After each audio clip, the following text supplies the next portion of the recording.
दोस्तों नमस्कार। आप सभी कक्षा 10वीं वाले स्टूडेंट का बहुत बहुत स्वागत है। यहाँ पर आपको हिंदी विषय का पेपर में बता रहा हूँ जो आपकी वार्षिक परीक्षा के लिए मोस्ट इम्पोर्टेंट होने वाला है। यहाँ पर आपको जो मैं पेपर बता रहा हूँ इसके सारे उत्तर आपको देखने को मिलेंगे और ये मोस्ट क्वेश्चन आपको मैं बता रहा हूँ। जल्दी से जल्दी आप इसको याद कर लीजिएगा। और अगर आपको इसका पीडीएफ चाहिए तो हमारा जो एप्लीकेशन है मेंस एजुकेशन ऐप, जिसकी लिंक मैंने डिस्क्रिप्शन में भी दे दी है, वहाँ पर भी आप जाकर डाउनलोड एप्लीकेशन को कर सकते हैं, जहाँ आपको पीडीएफ उपलब्ध हो जाएगा और आपके विभिन्न प्रकार के नोट्स भी वहाँ पर आपको उपलब्ध मैंने करा दिए हैं। तो चलिए बिना देर किए वार्षिक परीक्षा के लिए जो पेपर मैं लेकर आया हूँ आपका, स्टार्ट करते हैं पहले क्वेश्चन से। यहाँ पर आपको पहला क्वेश्चन दिया है, सही विकल्प का चयन कर लिखिए। नेताजी का पाठ गद्य की विधा है, तो यहाँ पर आपको बताना है कहानी। कहानी विधा में नेताजी का पाठ लिखा गया है। अगला प्रश्न है आप लोगों की स्क्रीन के सामने, सूरदास के गुरु का नाम था, तो सूरदास जी के गुरु जी थे वल्लभाचार्य। तो उत्तर में आपको श्री हरि वल्लभाचार्य बता देना है। अगला प्रश्न है भोलेनाथ का वास्तविक नाम था, तो भोलानाथ का वास्तविक नाम तारकेश्वर नाथ था। ये आपका सही और करेक्ट उत्तर होगा, इसी को आप याद करेंगे। अगला जो प्रश्न है वो आप देखिएगा, काव्य की शोभा बढ़ाने वाले तत्व कहलाते हैं, तो काव्य की शोभा बढ़ाने वाले तत्व धर्म को हम अलंकार कहते हैं। जल्दी से जल्दी चैनल को सब्सक्राइब कर लीजिए और घंटी की बटन को ऑल पर करिए, क्योंकि आपके सभी विषय के पेपर हमारे चैनल पर बताए जा रहे हैं।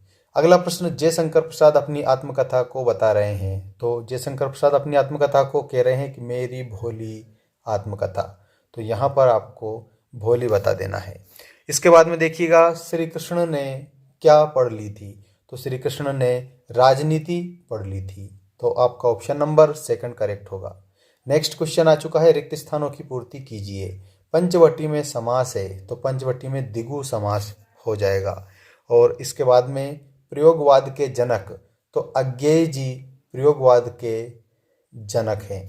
ठीक, इसके बाद में देखिए आपका अगला प्रश्न है, भोलानाथ का तिलक लगाता था, तो ये भभूत का तिलक लगाता था। बाल गोविंद भगत के गीत गाया करते थे, तो कबीर दास के गीत गाया करते थे।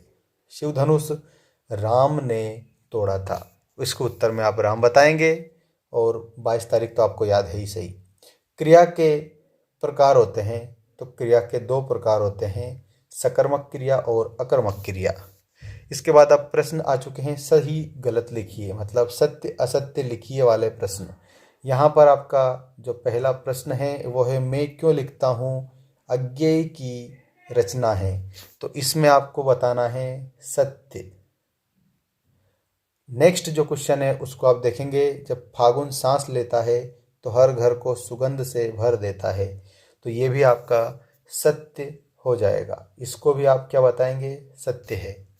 इसके बाद में नेक्स्ट क्वेश्चन है, संधि 5 प्रकार की होती है, तो इसको आप बताएंगे असत्य, क्योंकि जो संधि है वो आपकी 3 प्रकार की होती है।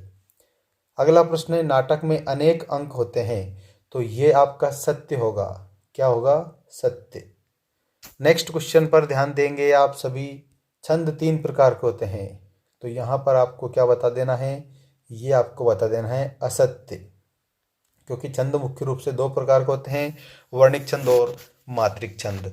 इसके बाद में संचारी भाव 33 प्रकार के होते हैं, तो ये जो संचारी भाव है ये 33 प्रकार के हैं, तो इसमें आपको बताना है सत्य। ठीक है, सत्य आप इसमें बताएंगे। नेक्स्ट क्वेश्चन है, सही जोड़ी मिलाइए, ये आप लोगों की सही जोड़ी। माता पिता, पहला जो शब्द दिया है इसमें द्वंद्व समास होगा। शिव पूजन सहाय, तो माता का अंचल। वीर रस, इसका स्थायी भाव उत्साह होता है। आंखों का तारा, इसमें आपको बहुत प्यारा बताना है। लखनवी अंदाज, तो लखनवी अंदाज जो है ये यशपाल की रचना है, और छायावाद के प्रवर्तक तो ये हैं जयशंकर प्रसाद, छायावाद के प्रवर्तक। इस प्रकार से आप इस जोड़ी को मिलाएंगे, आमने सामने लिख कर आएंगे। अब हम देखेंगे एक शब्द में उत्तर दीजिए वाले अति महत्वपूर्ण मॉडल प्रश्न। एकांकी में कितने अंक होते हैं, ये कई बार पूछा गया प्रश्न है, तो एकांकी में होता है 1 अंक। नेक्स्ट क्वेश्चन पर ध्यान दीजिएगा। अर्थ के आधार पर वाक्य के भेद होते हैं। तो अर्थ के आधार पर वाक्य के 8 भेद होते हैं। कितने भेद होते हैं? 8 भेद होते हैं। सुभाष की मूर्ति बनाने वाले मूर्तिकार का नाम क्या था? तो जो सुभाष की मूर्ति बनाई थी उस मूर्तिकार का नाम मोतीलाल था। ठीक है, मोतीलाल आप उत्तर में याद रखेंगे। नेक्स्ट क्वेश्चन देखिएगा आप सभी।